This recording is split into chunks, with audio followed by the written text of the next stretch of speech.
Welcome to Recovery. I am your hostess, Ashleigh. I am a recovering survivor of sexual trauma, and that is exactly what this podcast is for. We're here to talk about the nitty-gritty, the taboo, the weird, the wonderful, the amazing journey that recovery from sexual trauma is. So please, come on in, enjoy the show. I hope you get fantastic value from it, and welcome!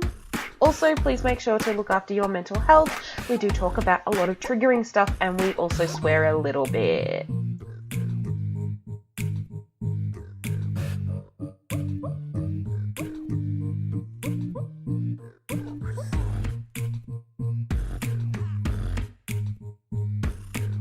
So we have Raquel Dubois with us here today, everyone, on Recovery Podcast.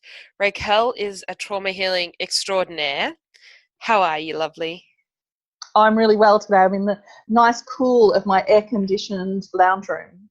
I know, I just put my aircon on a few minutes ago. I was like, it's getting stuffy in here. Mm-hmm. Definitely need to cool down. Raquel, you work with trauma in a way that I've not seen anybody work with it ever before. And I'm wondering if you can tell us more about what you do and how you do it. Mm-hmm. Okay. So I work with the body and with the nervous system.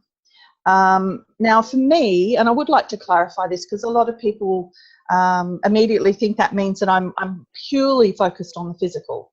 Now, I've actually got a background and have been attuned to many different energy healing modalities. And I also have a background as a massage therapist in anatomy and physiology I've studied.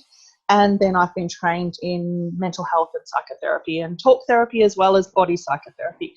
But my focus throughout my life has always been in finding a way to use the body to transform the spirit and the energy and our emotions and our thoughts as well. And the way that where I come from is that the body generates those things. So a sensation in the body, for instance, will very like a hair trigger, but it will trigger then an emotional response, which will then hair trigger a thought. And so the way that I perceive the organization of emotions, thoughts, and energy is that there is this kind of very early impression that comes from some deep sensations in the body that may not be noticed on a conscious level, but then are expressed through the emotions, the thoughts, and the energy. Okay, so that's the first thing so that's called a bottom-up approach, okay? Rather than a top-down approach, which is what a lot of talk therapy and mindset coaching works on, working from the mind down and tries to penetrate as far as it can into those different layers of consciousness, the energy, the emotions, and the body. And quite often when you're coming from the top down, I find that it doesn't reach the body, and that's why things don't stick. Okay. Whereas if you work so this is where like a mindset practice like tapping or just thinking happy thoughts is not enough. Yes. So tapping is a little different in that tapping does try to access some of the body while it does that, and it tries to access what I call pre-conscious thinking. So it doesn't always get into the really deep unconscious, but it definitely can manage pre-conscious and mindset the same way. So, we can work with core beliefs and things like that we actually are penetrating beyond consciousness, but how far down are we penetrating is the question. And that's why I'm trying to actually get deeper into the unconscious. And I find that you go into the body and everything kind of just bubbles up, quite effortlessly, it will bubble up and change the mind or change our emotional reaction or affect our regulation. Whereas if we come top down, we actually have to try a lot harder to change the stuff lower beneath the surface. So for me, it's all about effort. And this might as well be something that's easier for people. I'm imagining where, we sit in front of a practitioner and they ask us what we think. I'm like, I don't know. But we don't get asked what's happening in your body. Yes, exactly. So if we don't, or we come in with these preconceived ideas about why we're thinking the way we're thinking or behaving the way we're behaving. And in fact, there may actually be something deeper there. Quite often there is. And, with an experienced practitioner or whatever, you keep drilling down and you'll find more and more layers of things, but it's still done at the level of thought. Okay. And there is stuff that happens. For example, the easiest way I can explain it is when you are asleep, you're in some theoretical models, there is no consciousness then, like your consciousness is switched off because you're asleep. But that's only waking consciousness has been switched off when you're asleep, right? There's other forms of consciousness still happening, and particularly the body is fully awake. While the body is resting and the brain is sleeping, but the body is actually awake to whatever experiences you're happening just because your brain or your mind is in sleep mode. Mm-hmm. Right? So what happens in our life, our brain can't actually, or our mind, let's say, sorry, our mind cannot consciously take in 100% of all the information that is presented to us in every second of and moment of the day. But our body actually does.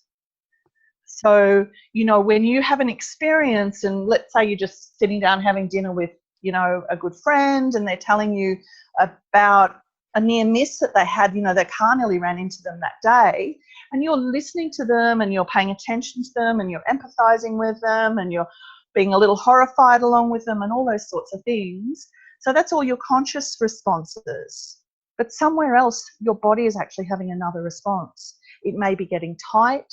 You may actually be getting dry in the throat. You may notice a lump in your throat. You may not even notice those things. Your toes may be curling. There's all sorts of things that may actually be happening below your conscious awareness of your body, but your body is actually having a response to that entire conversation. Oh, I love So this because that's happened so much with sexual trauma. yeah. It's really, we all have that thing that happens, we freeze like I know for me, my reaction is I literally freeze, and it's like someone throws a freeze gun at you like in a cartoon, and everything becomes very tight and very hard. Yes, that's So right. it's Yeah. that sort of, Yeah. and you're not really in charge of that response. Your body just does No, it. you're not. So that's it, exactly. So that's that fight, flight, or freeze response that happens which happens in the nervous system. And so that's why I focus on the nervous system, because fight and flight and freeze are located in the nervous system. So our survival energies are accessed and located and expressed in the autonomic nervous system. So that's basically where we hold our fear, is in the autonomic nervous system. So if we want to address fear, for example, and that's only one thing, well, we can look at it from an emotional perspective. We can look at it from a cognitive or thought perspective. But actually, if it's coming and being generated and being held in the nervous system, then why aren't we looking there? That makes complete sense. And I have to say, with my own experience from different therapies, the body-centered and focused stuff is the most effective, in my opinion. Mm-hmm. And absolutely the mind stuff, there's so much to be said for that. It is Yes. fantastic. Mm-hmm. But there's a lot that's got to be done with the body, and we live in a society that's actually super focused on just dealing with the mind. That's right. And I find that when I'm working with clients, mostly, like probably at least 75% of my clients, they come to me and their brain's pathways haven't really been developed to notice the sensations in their body. So we actually start by starting to pay attention to sensations in the body, because if we can't pay attention to what is going on beneath the surface, about anything, even if it's just like, well, what's going on in your body today as you sit in the room with me? Or what is going on in your body if I move my chair away from you and create more distance from you? What happens in your body? So, like our early sessions might be centered around, and that's just one example, but it might be centered around just helping somebody, what happens in your body when you look around the room. And you'd be surprised, it's only a small amount of people, but some people are really triggered by becoming more aware of their environment.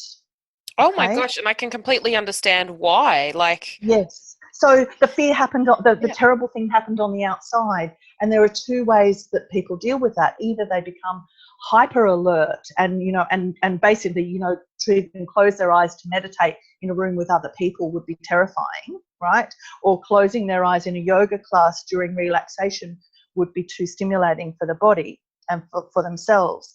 So they either need to be so aware of everything in their environment because something terrible happened on the outside, or they actually can't be aware of their environment because the freeze in their system is too intensely close to death. So it's too close to a death experience in the nervous system. So they have to actually limit what they see on the outside. So there's two kind of primary expressions of just even looking around the room. Okay, I've got to ask about this in a bit more detail because now I'm really curious. So when we're talking about the hyped up response, what we're talking about is hypervigilance. Is that right? That's right. Yes, exactly. Okay, so we're talking about your senses becoming really sharp. Yes. And taking in that excess information. So, yes. Okay. Then we're talking about this other response, which is a complete freeze. I'm really interested here. What happens? Do you just become more internal, or is it literally like blocking out the world around? So what I found is that underneath that frozen, and cut off experience is usually somebody who feels a lot, but they are actually not actually connected to feeling a lot. And you can ask them about what they notice in their body, and they'll say nothing. You might get to a point where you might say, what's your experience of yourself right now? And they say, oh, I'm quite relaxed. And you'll say, well, tell me a little bit about, relaxation. How does that feel for you? Because, we all have a concept of what relaxation is. It's actually different for everybody. Mm-hmm. For some people, it really can look quite different. So I'll ask, well, what does it feel like to be relaxed for you? And some people might not have a clue. And the only way we can get any kind of differentiation is to say, well, is it different to the relaxed you had 5 minutes ago, or the relaxed experience you had at the start of the session? Is it different to that relaxed? Is it a different quality of relaxed? And then you start to actually build people's capacity to become aware of their own internal experience. Now, we know from science that when you become aware of your internal experience and can be with it without, becoming really anxious, because that's what we're often defending against feeling, is we're trying to avoid feeling anxious. That's one of the things. We may be trying to avoid feeling other things, but anxiety is a fairly common one. Yep. So we're trying to, I've lost my train of thought there, Ashleigh. So we're trying to happens to the best of us all the time. What was I saying? Maybe I'll have to come back to it. But the thing is, we're trying to actually help people become aware of their bodies in a safe way. And so that previously, anxiety doesn't feel safe or nice for anybody, right? It's hard. Oh, no. And it's contagious as well. Yes, and it seems to actually never really settle. It always feels worse when you pay attention. And that's really the main issue with anxiety, is it appears to get worse as you pay attention to it. So we have those kinds of little obstacles that we have to build people's tolerance and ability to actually be with their physical experience in a safe way. And that's actually the key for trauma-oriented therapy in particular, because that's the topic of what we're talking about, and why it's different to like other personal processes. A trauma-oriented approach requires us to actually focus a little bit more on what feels neutral or good rather than what feels bad in the body for a while. As we're building capacity to be with the sensations that are in the body, we might actually spend more time saying, well, okay, you feel all that tightness in your body, but is there somewhere in the body that just feels a little bit less tight? Is there somewhere that you might describe as just a little less wound up than the rest of you? And can we just focus on that part for a little bit? And that's actually, we're trying to actually build this kind of differentiation in the brain between trauma and problems, because it's all part of the same picture. For the brain, it's actually looking, a traumatized brain is looking for all of the problems so that it can solve it and keep safe, right? That's the intention. Well, exactly, because you're in survival mode. Right. So the brain is really focused on survival and it's focused on problems. Where are the problems? And it's like that hypervigilance thing. So the more I know of where the problem is, the more I can potentially keep myself safe. So it's the same with the more I know where all the discomfort is in my body. It's the same neural rationale, if you like. I need to know where all the bad shit is happening in my body, excuse my language, where everything feels terrible, right?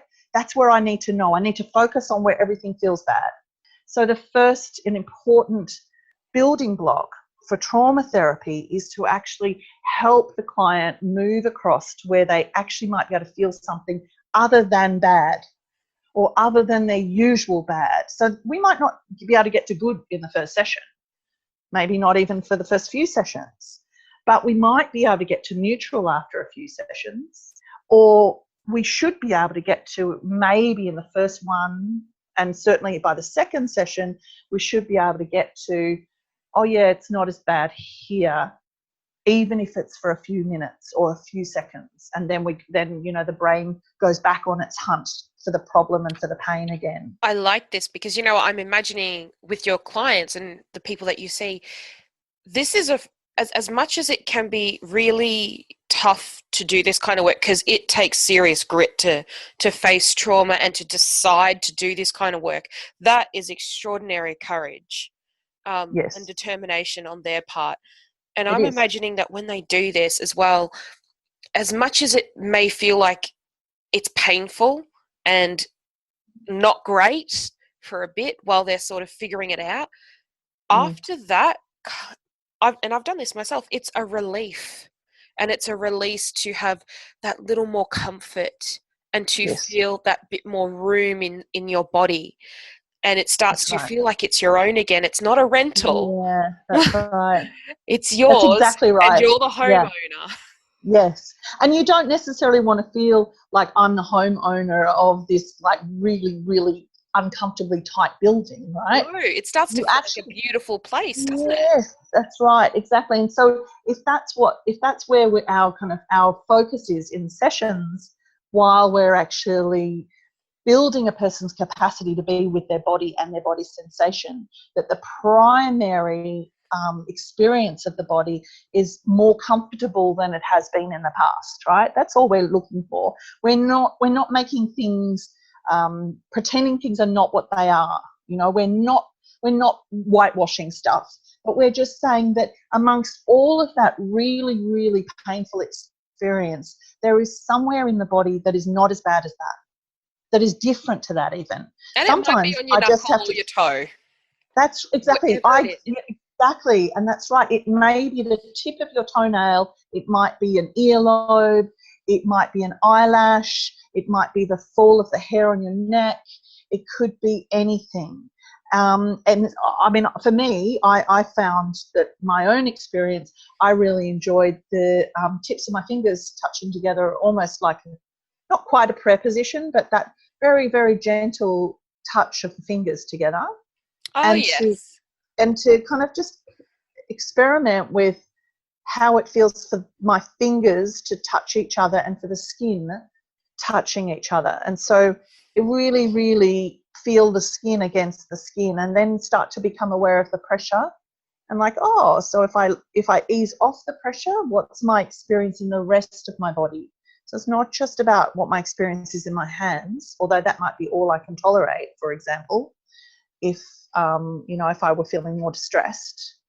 But if I'm feeling like I'm really able to be with my body, I may be able to, allow my hands even to gently press together and just relax into, oh, my fingers all just folded in amongst themselves and just are all touching. And, oh, I can feel the thumb crossed over the other thumb and how it's touching, just the pressure on the joint and on the pads of the thumb, and how it's just skimming past the cuticle on one of my thumbs, you know. So like, how can I be more aware of just something as simple as my hands touching my hands?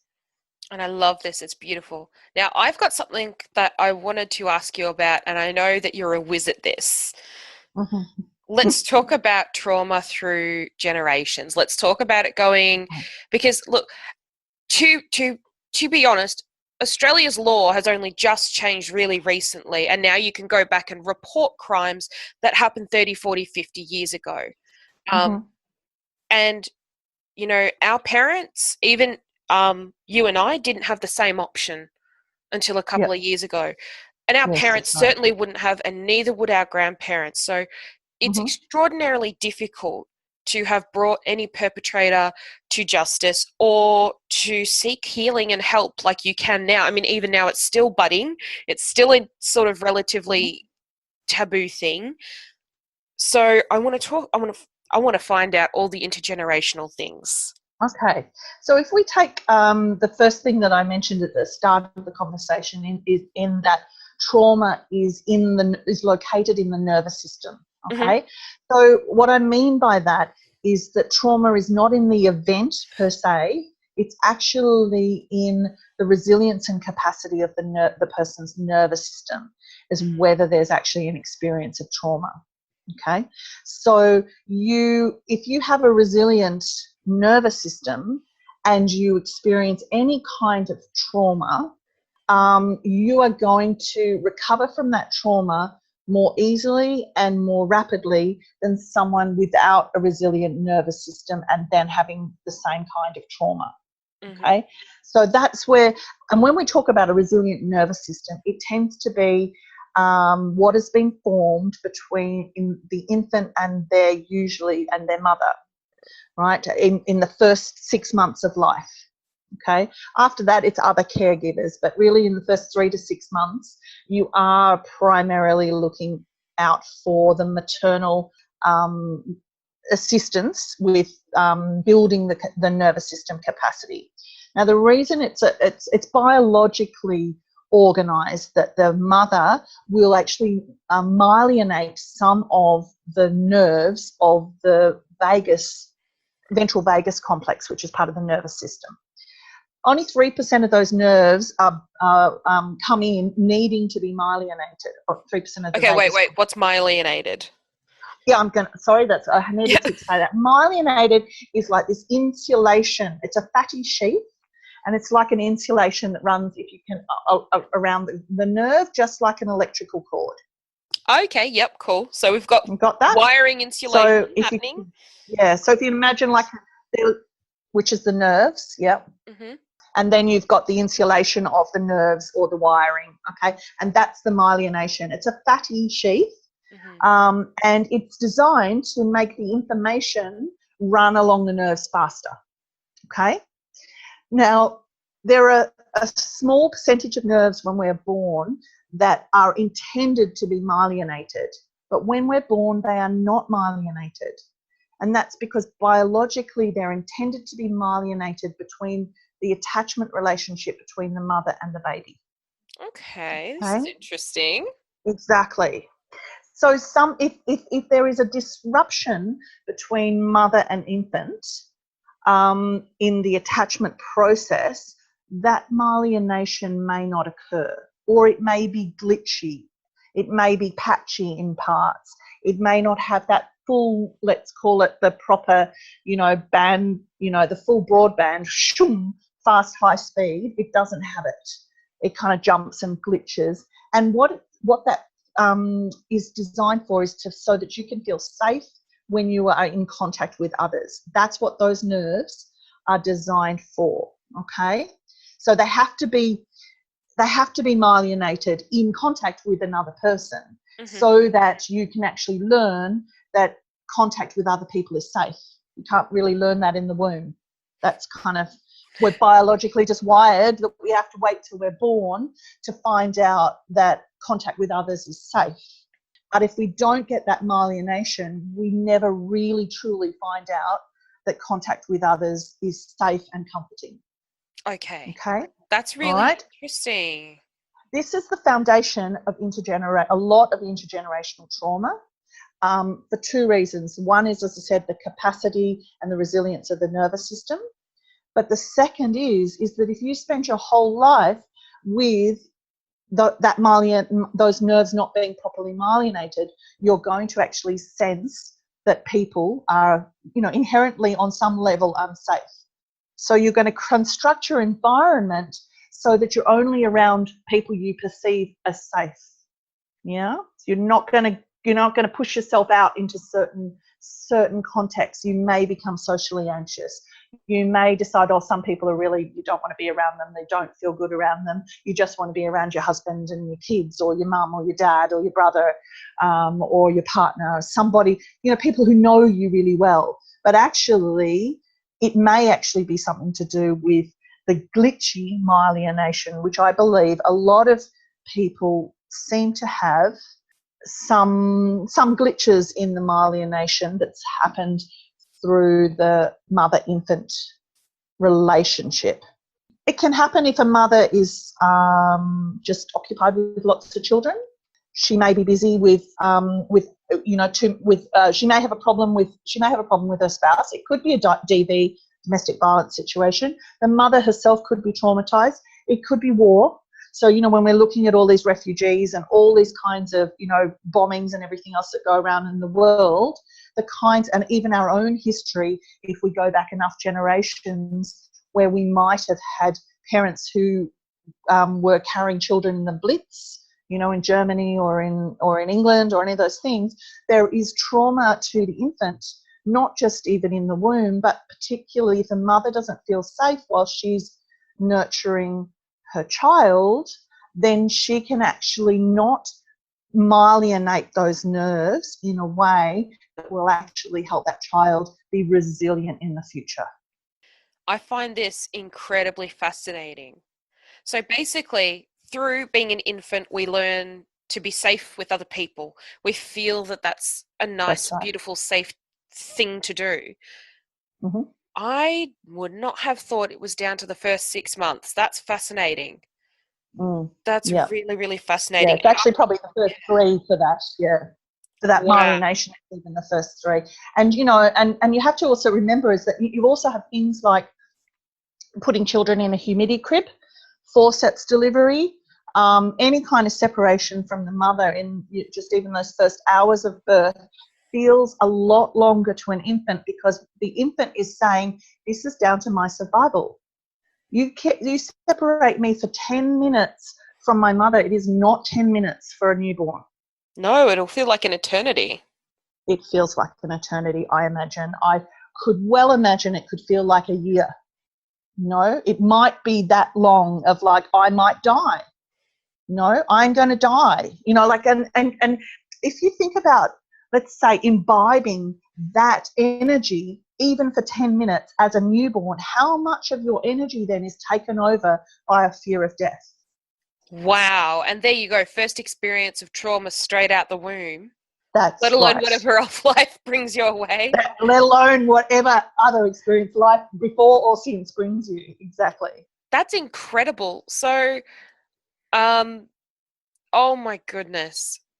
My head is spinning with that knowledge, because I'm just thinking of, doesn't it just make sense? Yes. And so how I want to say that and how that relates to the intergenerational piece is that when you have a person who has let's say a compromised nervous system, then they're going to find it harder when they have a child.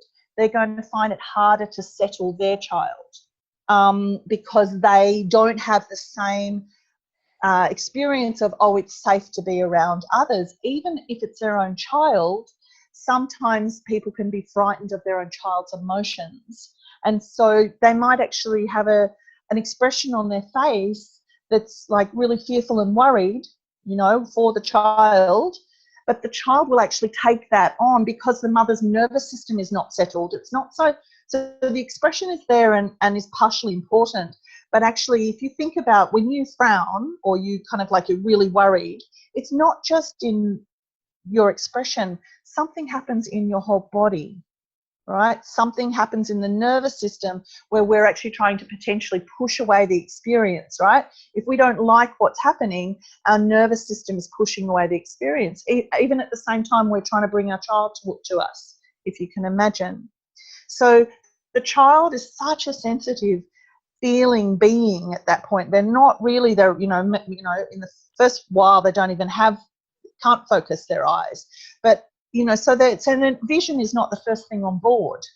It's smell and sense. And so that's why they're so energetically sensitive. And so if you've got so much sense. Yes. And so if you've got a mother's nervous system that's anxious, that's worried about their child, that's really distressed that the child is crying because they can't regulate themselves because they didn't have a mother who helped them regulate, you start to actually have generation by generation, just by dint of having a mother who couldn't settle 100% during the first 3 to 6 months, you can end up with intergenerational trauma passed on through the attachment system. That's incredible. I've got a question. Do you think it can compound? Do you think that trauma can compound as the generations go through?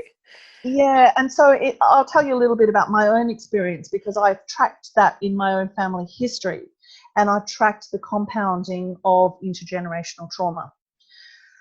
So 3 generations ago, I had, so migration is considered to be, a stress in life, right? So I had several sets of ancestors migrating from different parts of the world. A couple of them were born here, and then a couple of them, their spouses, migrated. Now, so migration, that's first stress. Now, 2 of those spouses were also war veterans. Mm-hmm. So they migrated, having served, one of them had served in the First World War, and the other had served in the Boer War, the First World War, and the Crimean War. I think, he'd served in 3 wars. That's a lot, and both right of there. Those, exactly, right? So this is just migration and war service. Now, both of those ancestors who'd been war veterans had been injured during the war. And when they migrated to Australia, to their new country, they were not so fit for work.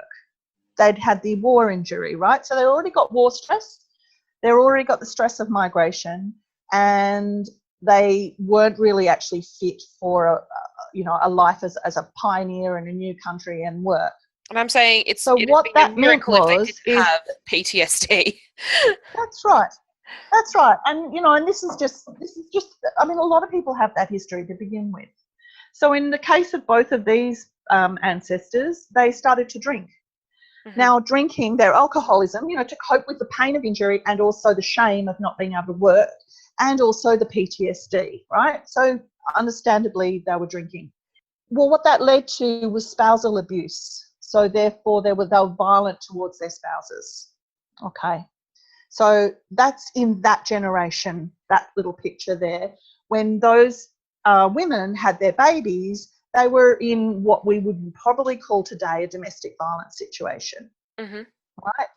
So they're under some kind of stress, okay? Even while they're trying to take care of their baby and help their baby feel like there's nothing to be frightened about. Living and dying is not dying is not a problem.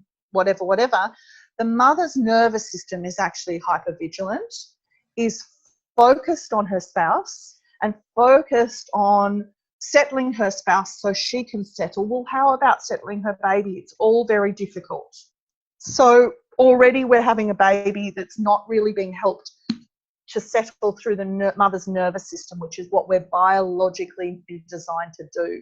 We're not settling. When you shake or coo or rock a baby, it's not in the movement per se or primarily that we're soothing. The soothing and even the voice and all of that is part of the picture. Don't get me wrong, it's not there at all. But somehow if you are anxious and trying to do all those things, you're never going to settle a baby. No, I don't think I've ever come across someone who's been anxious and been able to do that. You can't. So you could try, you could sing a lullaby and be frightened, but I can tell you it's not going to soothe a baby. So the nervous system is the primary soothing mechanism, and all the others enhance and support the soothing mechanism. And prosody and, you know, all those things really help a baby, but the settling happens because the mother is settled. So if the mother isn't settled because she's focused on other children or her spouse or fear of her own survival, she's going to pass that survival into her babies. Now, what I want to say is that after a few in my own history, over a few generations, we got to mothers and infants not being settled, mothers not liking men, despising men in some cases, despising sex, frightened of men, and also not wanting to be mothers. Mm-hmm. Now, all of that came from because their experience as a baby was not a happy one. It was not a settled one, and what they did is they took on from their own mother's nervous system the fear of men. This is intergenerational trauma.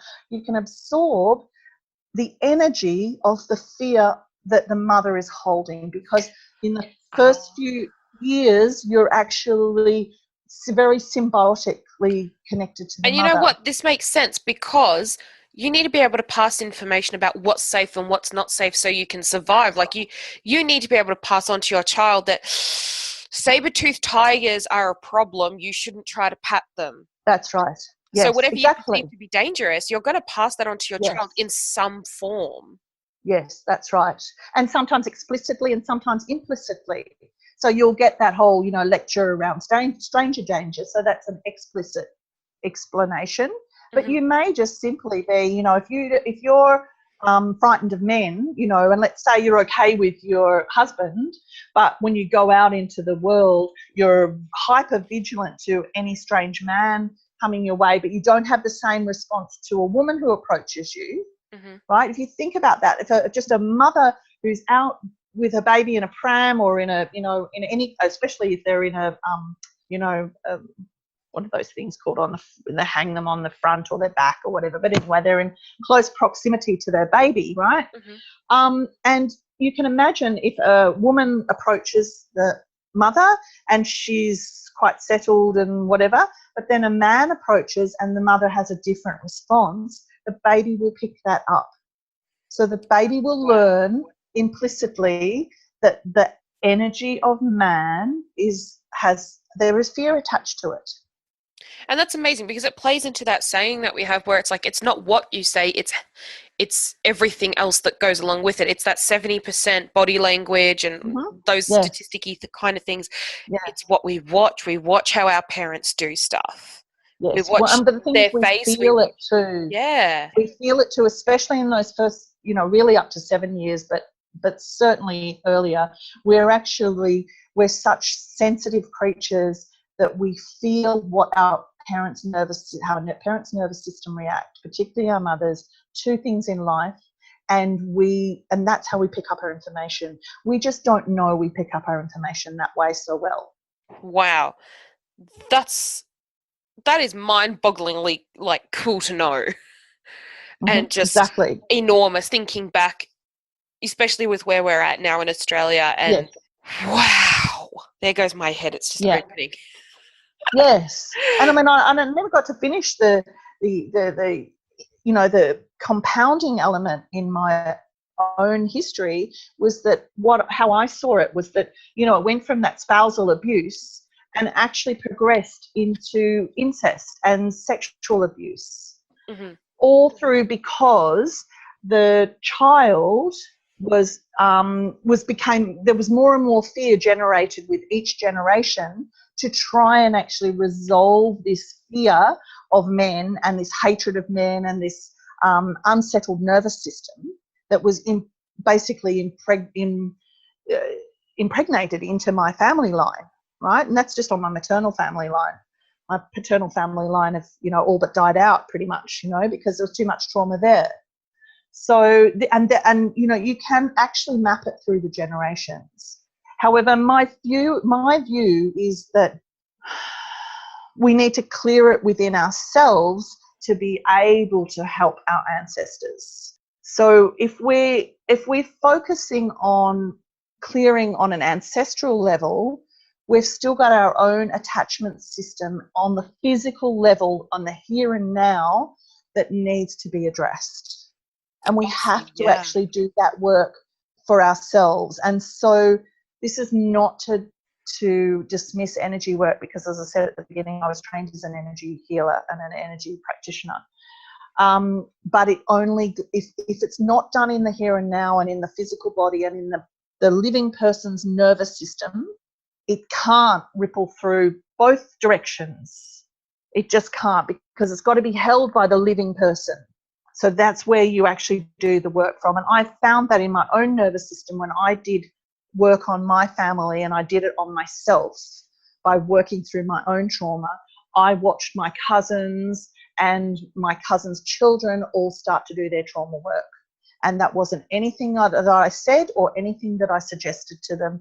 They just, because I held that space for the trauma work to be cleared through myself and through my family, that other people in my family then started to do that work themselves. And it's kind of that weird, you know, if you're not a believer in energy work or anything like that, I like to think of it as almost like this weird synchronicity that happens. It's like, you know, when one person wears the same color shirt and then all of a sudden that's all you see. Now, I know that's a really sort of really dumbed down kind of version of this, but it's when you hold that space, even if it's just for 10 minutes, and you start, that ripple is huge, because you start having those conversations, you start asking questions, or spontaneously someone will come up to you and say, oh, I've started working on this thing from my history. And you're like, whoa, where did that come from? That's cool. I'm good with that. But I think the important thing here, because we've talked about how this happens, is to know that it can be healed. Yes, it can absolutely. The cycle can stop. That's right. And primarily I like to, and that's where I've been working with my clients, is on their attachment system. So when I say attachment system too, I will clarify, because people may or may not really understand how that kind of shows up in life. And that's when you hear about people being avoidant or people being anxiously attached. So they're, you know, when you often, you know, the cliche is, you know, a relationship between a man and a woman where the woman advances when there's been an argument or conflict and the man retracts. Okay, that's the cliche dance of the attachment systems being in opposition to each other. One goes forward when there's a problem and the other moves back when there's a problem. Okay, so the one who moves forward, she in this case, because that's the cliche, is anxiously attached. They're you know, they tend to be more ambivalent, but they're anxiously attached. The one who's moved back is more avoidant of, and so it's about connection. It's actually not about saying that that's somebody's pattern always. It's about saying that when they're stressed or distressed, that is going to be the pattern that shows up. So it's not to say somebody's permanently, you know, avoidant or permanently anxious. It just means that when there is a trigger in their relationship and they are triggered and they are either stressed or distressed, their attachment system is going to move them to a particular response. Now, what we want to do is move people towards more secure attachment, so that they're not actually just at the mercy of their kind of automatic response of their attachment system, which would be either to move forward or move back, right? We actually want people to actually say, oh, I am triggered, and yet it's still safe to stay connected. That's secure attachment. Wow. And it's such a big, I can't even articulate this, I think, in words, but that leap is enormous. It's massive. It's massive. Enormous. Yeah. And for anyone listening who's been there, I'm sure you know exactly what we're talking about. If you're yet to get there, it's enormous. It's amazing. I know that when it happened for me, I was like, I think I just had a smile on my face for about 3 weeks. Like, it was awesome. Like, it was just stuck there. It was good. When I think about particularly people, you know, who might be listening to this podcast, Ashleigh, who are probably entrepreneurs or probably fairly self-sufficient women, or, you know, those sorts of women, when I think about how something might show up in their attachment system, it might be like that when they're triggered, they might say, I need to be alone. Okay. I need my own space. I need to figure this out. I need to get myself settled without anybody around. Okay. That's actually an attachment system that never learned that you can actually get soothed and comforted in the company of others. Okay. Wow. Yeah. So, you know, it all looks very self-sufficient and independent, but actually underneath it, there's an attachment system that that is asking for some healing around connection. Okay. It's about how can I be connected and feel safe to be connected. It's not to say that people need to be all over each other, but it's to say, and to be able to recognize that you don't have to run away, or you can simply say, okay, I need distance, but I'm still connected, right? So there are different ways of approaching the need to kind of get yourself together again, and all of them are fine, but there are certain ways you can do it and you can still stay securely attached, even if you're not in the same room with each other. You can still say, do you know what, I'm not angry with you, I can still stay connected to you, and these feelings I'm having, I don't need to hide them from you, because that's what it's actually about. If you need to remove yourself, I can't show you how I'm feeling because it's not safe for you to see it, because my survival is going to be threatened because you probably won't like what you see. And that spins off a whole other bunch of emotions as well. And that comes from the infant who cried and the mother was frowning or anxious or couldn't be with them when the baby was screaming. Okay. So that's learned behavior then. Okay, I'll take myself out of this situation and take my emotions with me. And when they are now under control, then I'll come back and try and be connected. But what happens is underneath this, like, this person is only a part of them is connected to other people, not the part of them that feels, the part of them that's afraid, right? They're not fully connected to other human beings. Only a part of them is. And as life progresses, the pain of not being fully connected for your whole feeling self, of all of those emotions of self, not being fully connected to the people who you love, is really painful. And that can actually, produce, midlife crises, for one of a silly expression, but it can, produce that kind of existential question. Well, who am I really? What is my purpose? Why am I here? Why can't I feel more connected to other people? Why can't I have the kind of relationship that I want? It comes from that. Wow. And look, I'm picturing this as well for all you beautiful ladies listening. Everything has a knock-on effect. This is going to show up not just in your love life. This is going to show up in your career, in your business, with your health, everything. It does. But because I know most of you are entrepreneurs, I've asked Raquel to come and actually talk to us specifically about this as well and share some of her insights on it. So I'm going to give you the floor now to tell us about how this shows up in business and what we can do with it. Yeah. So we've started to kind of get a real sense of some of the pieces now. And one of the things is that, when you have a problem or when you have something an issue that you want to actually address in your career, let's say, we'll just take that, anything in your life, but it could be your career. And you're like, I'm sabotaging myself, or, I can't move forward, or I've got performance anxiety, all these kinds of things. One of the ways, if you think about early on, I talked about, well, let's see if we can actually help the brain to store more experiences of competency, more experiences where there aren't so many problems.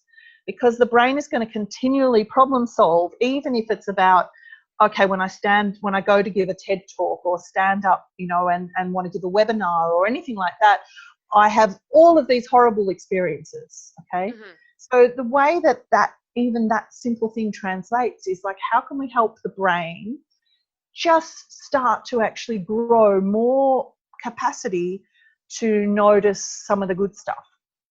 So that, you know, instead of you arriving to even give your webinar and let's say 80% of your brain is focused on all the terrible things that are happening and that, you know, the tech's gone wrong and nobody's shown up and, you know, your child is crying and all this kind of bad stuff that's happening, has your brain had any kind of training that it can actually find something that feels okay? It's not about looking for the positive. It's a little different to that. It's like, where does things feel like they are actually working right now? Where is it that something is working right now? And it may just come down to my breath is working, okay?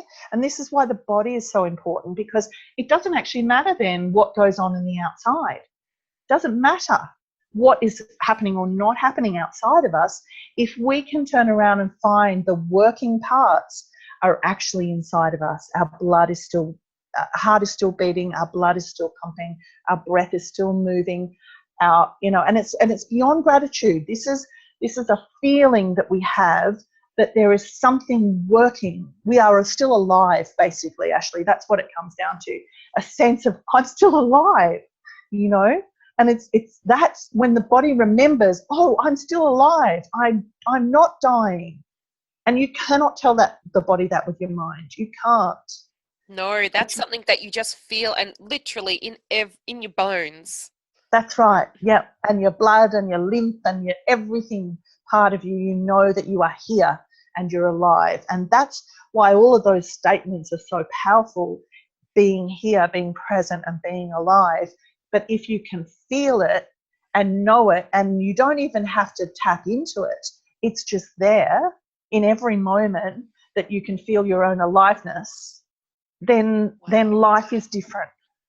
And I don't have words again, because I think you've just said it so beautifully. And it's such, all of this stuff that you've said, it is incredible when you tap into it. But it's remembering to tap into it. Well, the thing is, actually, no, Ashleigh, it's not, because if you retrain the brain, it doesn't have to remember anything.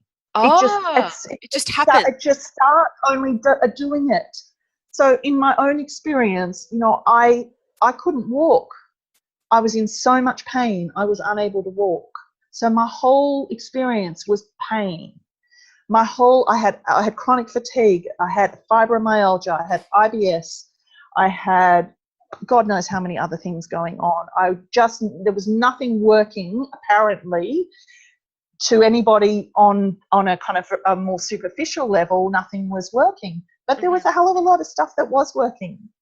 And I don't even notice so much of, like, all I notice these days, my brain has moved from probably 95 or 97% looking for the problems to solve, because it had a lot of problems to solve, because it really was mostly under survival threat, practically. I mean, if you can't walk, you're under survival threat, you know? And I couldn't walk because my brain had shut down through stress. There were some physical problems going on, but that was a repeat of an experience I'd had since a teenager, when I got so severely stressed, limbs started to fail me and could not work. Now, wow. I ended up with back problems and losing some discs, but I still theoretically should have been able to walk, albeit with a lot of pain. But actually my body shut down with the level of pain I was experiencing. My body shut down and I couldn't walk. Now, pain is stress. Same thing, right? Pain puts so much stress on others. We can survive pain. It's the stress that changes our physiology, and that is what compromises the working of our body. It's not really pain that does that. We can have pain and not suffer. You've probably heard of meditators, monks, Dalai Lama talking about that. You can have pain and not suffer.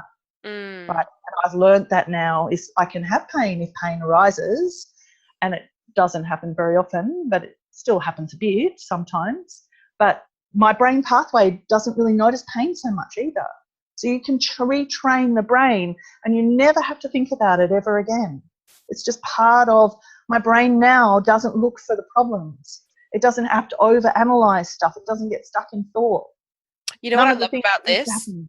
I really What? imagine it that it's like your brain is just short-circuiting, like live wires that are just misfiring all over the place. And what your work really is about doing is bringing that in sync, like, and covering up, growing them, making sure they don't Yes. short circuit anymore, Mhm. rewiring them properly, kind of like an old school switchboard. It is. It's totally like that. It's like we'll change the circuitry, Yeah, pull out the plugs. Yeah. exactly. Plug them all back in the right spots. Yeah. And And also just look over this. Just look over here for a while. exactly. And then also just bringing your body and brain back together again.